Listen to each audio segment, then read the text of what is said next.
Hello everybody, Jardis here, and in today's video I'm actually doing an upgrade of a previous video build that I did.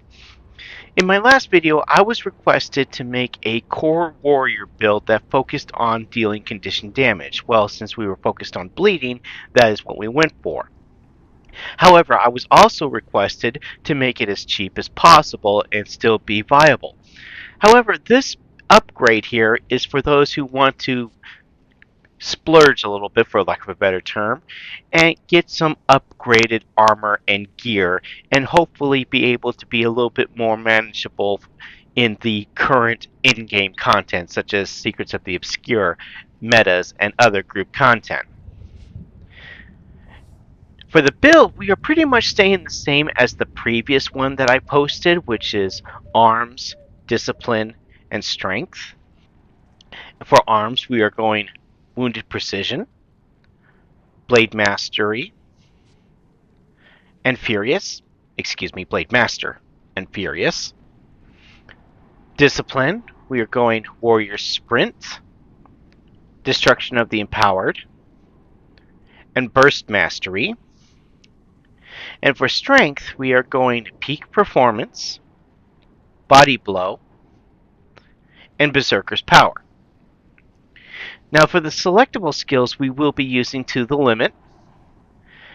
We will also be using Stomp. However, this one you can actually change depending on the situations that you think you're going to be needing.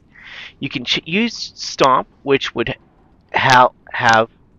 which would trigger body blow, which would inflict more bleeding. Or if you prefer, you can also switch it to kick and get 3 charges, which would do the same thing similarly, though without the added benefit of the AoE effect. Or if need be, you can also change this to shake it off in case you feel the need for conditioning cleansing.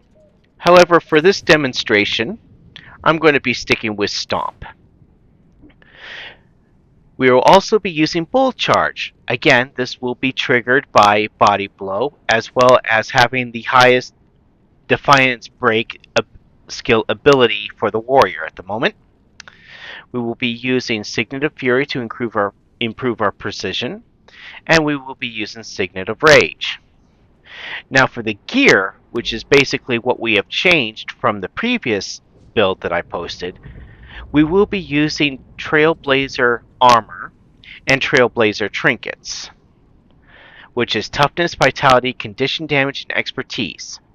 We will be using the superior rune of the Krait, which will increase our condition damage as well as increase our bleeding duration. For the weapons, we will be using double swords, both of which have the Viper stats at power, precision, condition damage, and expertise, with superior sigil of Agony and Earth. And as an alternative long-range choice, we're using the Viper Longbow, again with sigils of Earth and sigils of Agony. For the Relic, we will be using the Relic of the Fractal. When you inflict bleeding on an enemy with 6 or more stacks of bleeding, which we will do in a few hits, also inflict bleeding and torment. Although we will not be focusing on burning and torment, it does help to have those extra conditions onto our enemies. Now to show you how this build works, I am currently in the Skyward Marshes, which is part of the Skywatch Archipelago, in the Secrets of the Obscure expansion. I am west of the Astral Ward encampment waypoint, and even though I normally at this point would go after hero points to show you how the build works against a single mob, I am actually going to go after a group of Forged. Mainly because I want to show you how this works against groups, as well as improve onto my achievements that I'm working on for killing Forged. Now there really is no rotation to the build other than hit everything as much as possible with everything you can. Pretty much stay on for cooldown. Gaining adrenaline.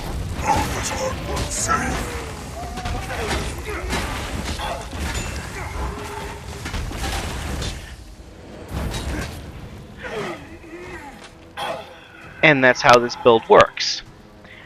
Now granted, it is not the greatest warrior build that is available in the game.